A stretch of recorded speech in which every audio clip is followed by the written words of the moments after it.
kasus swab tes PCR bagi pelaku perjalanan luar negeri misalnya, pemerintah kini telah mengizinkan untuk melakukan tes pembanding bila di awal menunjukkan hasil positif. Ya, di awal menunjukkan hasil positif boleh tes pembanding. Terus yang supaya ngetes lagi kan bayar lagi deh. Terus kalau kemarin ada kejadian umroh itu tiba-tiba positif. Kenapa ya kalau dari luar negeri umroh terus positif, kenapa ya? Kan ada karantina ya. Karantina itu ada duitnya nggak sih ya? Bayar nggak sih ya karantina itu?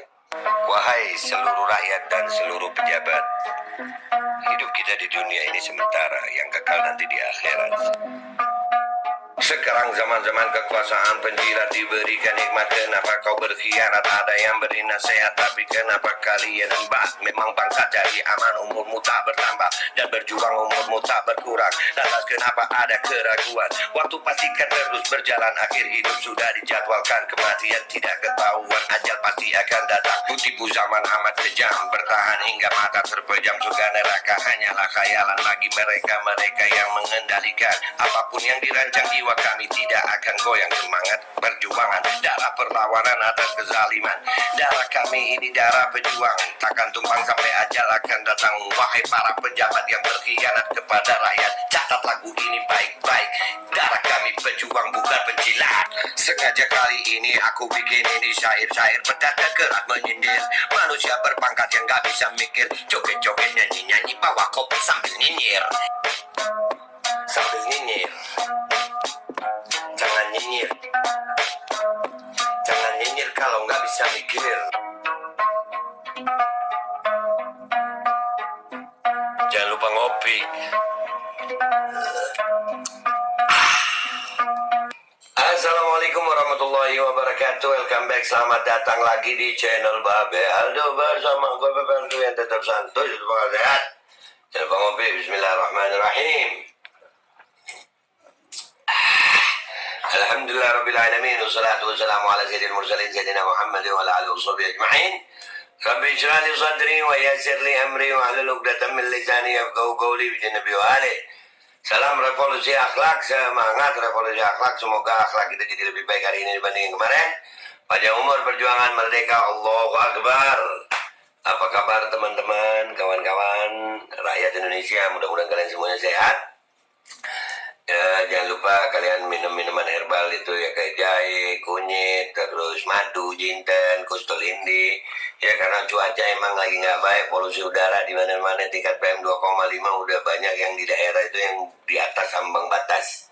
Ya mudah-mudahan kalau ada yang sakit dari kita, mudah-mudahan itu jadi sakit penghapus dosa, penambah pahala. Dan mudah-mudahan segera sehat, dan mudah-mudahan yang sehat dari kita insya Allah jadi sehat yang manfaat. Amin ya rabbal alamin. Oke guys, konten gue kali ini adalah, ya ternyata alhamdulillah ya, banyak orang yang akhirnya merasakan itu perbedaan hasil tes PCR. Tapi gue kemarin kena bledel konten gue, ya ada tuh Persibaya ya, kalau nggak salah Persibaya ya, di lab yang sini positif, di lab yang sana negatif. Dan akhirnya subhanallah Pak Budi Gunadi Sadikin ada beritanya nih ya, ini beritanya. Marak perbedaan hasil tes Menkes, tak ada PCR yang tak ada PCR 100% sempurna. Dari judulnya aja gue pengen ngakak sih sebenarnya, takut, tapi cuma takut dosa gue. Ngopi dulu gue ya. Ya kalau memang hasilnya nggak 100% sempurna, berarti datanya nggak 100% sempurna, berarti protokolnya nggak 100% sempurna, berarti obatnya nggak 100% sempurna, berarti nggak 100% sempurna. Tapi kalau nggak 100% sempurna, kenapa harus 100% dimicin? Kan gitu ya. Tapi kita baca deh ya beritanya ya. Menteri Kesehatan Budi Gunadi Sadikin mengikuti rapat kerja dengan Komisi 9 DPR di Kompleks Parlemen Senayan, Jakarta Selasa 25 Januari 2022. Rapat tersebut membahas penjelasan terkait perkembangan peninjauan manfaat jaminan kesehatan sesuai kebutuhan dasar kesehatan KDK dan kelas rawat inap standar antara foto. Oke.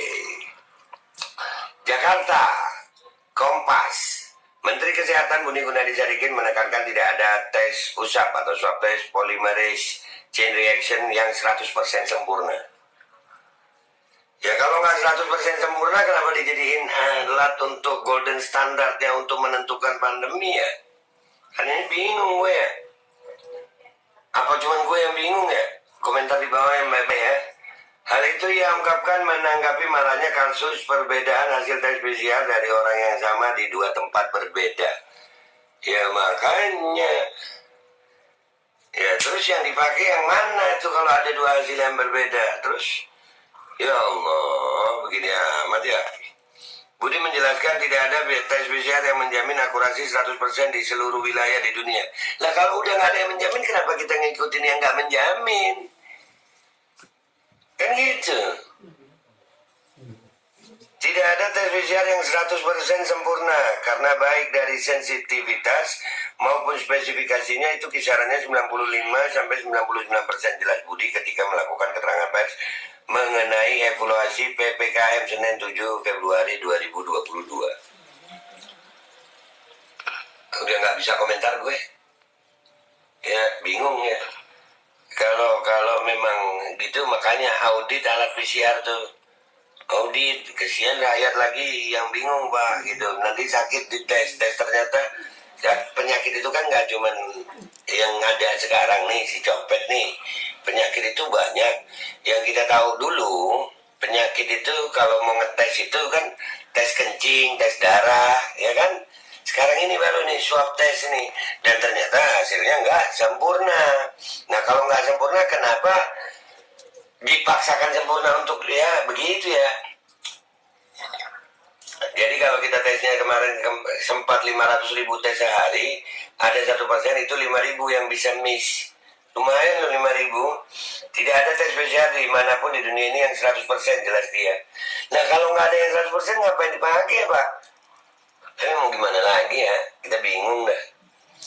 Yang pertanyaan saya kenapa Pak nggak ngetes polusi udara gitu? Sedangkan jurnal-jurnal kesehatan itu juga mengatakan polusi udara PM 2,5 yang di atas ambang batas itu juga menyebabkan sakit gitu Pak. Budi pun mencontohkan untuk kasus swab tes PCR bagi pelaku perjalanan luar negeri misalnya, pemerintah kini telah mengizinkan untuk melakukan tes pembanding bila di awal menunjukkan hasil positif. Ya, di awal menunjukkan hasil positif boleh tes pembanding. Terus yang supaya ngetes lagi kan bayar lagi deh. Terus kalau kemarin ada kejadian umroh itu tiba-tiba positif. Kenapa ya kalau dari luar negeri umroh terus positif kenapa itu? Kan ada karantina ya. Karantina itu ada duitnya nggak sih ya? Bayar nggak sih ya karantina itu? Ada anggarannya nggak sih karantina itu? Kalau ada anggarannya ya mungkin ya. Aduh, gimana nih? Tes pembanding tersebut dilakukan oleh dua laboratorium yang berbeda dengan syarat laboratorium tersebut telah diakreditasi oleh Kemenkes. Sehingga kalau keluar nanti dua hasilnya langsung kita bisa lihat, oh ternyata ada 3 hasil. Bila 2 bilang negatif, 1 positif, otomatis negatif. Kalau 2 dari 3 bilang positif, itu positif jelas Budi. Jadi walaupun harganya udah turun, kalau 3 kali tes, ya, pengen mandi kopi gue. Aduh. Selain itu, terkait dengan penyedia layanan swab test yang kesulitan untuk bisa mengakses Peduli Lindungi, Budi mengakui bahwa aplikasi tersebut memang belum sempurna. Oke, belum sempurna. Tesnya nggak sempurna, aplikasinya nggak sempurna, rakyatnya sempurna, harus tanggung jawab rakyat. Gimana sih, Le? Yang tanggung jawab rakyat, harus sempurna. PPKM ya rakyat lah ya. Wajib micin rakyat lah. Lansia wajib micin, ada yang ngomong gitu ya. Padahal menteri ada yang nggak micin karena memang tidak layak usia katanya. Kemarin kita tes biasanya 250.000 sampai 300.000 per hari tesnya masuk Peduli Lindungi. Kemarin naik jadi 500.000. Jadi banyak lab yang masih kesulitan untuk memasukkan datanya ke Peduli Lindungi. Melakukan kesalahan saat pemasukan data karena bebannya makin tinggi, kata Budi. Kalau salah masukin data, bubar nggak sih? Ya itu kayak kemarin ada di apa itu yang viral itu videonya ya. Orang belum dites hasilnya udah keluar. Ya ada itu ya. Ya Allah begini amat. Masa sih ini pandemi udah mau 2 tahun kita begini-begini aja gitu. Ya. masa pandemi 2 tahun nggak ada perubahan gitu. Sekarang ini Omikron, Omikron, ya begitulah. Nah ini kan akhirnya alhamdulillah terbongkar dengan sendiri, Pak Budi sendiri yang mengakui. Kemarin-kemarin gue ngomongin PCR orang kan nggak percaya tuh. Ternyata sekarang Pak Budinya sendiri ngomong. Pak Budinya sendiri, Menteri Kesehatannya sendiri ngomong bahwasanya hasil PCR memang tidak 100%.